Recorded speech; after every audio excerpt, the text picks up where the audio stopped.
ရေးဝန်ဆောင်လာအမေရိကပြောထားတယ်ပဲ။စာရေးစံတော်လူတွေက6ရက်အပြည့်ကိုတောက်ကြတယ်ကတူးလိုက်ပြီးတော့အကျဉ်းရတဲ့ပေါ်လာတာ။တိုက်ဆိုင်ဝင်တော့မဟုတ်တဲ့အင်းလေးတွေလုပ်ဖို့လည်းစစ်သားတွေကိုဒီလိုတောင်းဆိုတာတွေကိုအထူးအဆက်က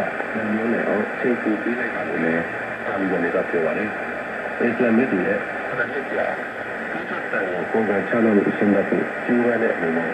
ဒါဝင်စီမံပေးပြီးတဲ့တစ်ချက်ပါတဲ့အစိုးရဟာ TTP နဲ့ပတ်သက်စစ်တပ်ဆက်ရတာဖြစ်ပါတယ်ခင်ဗျာ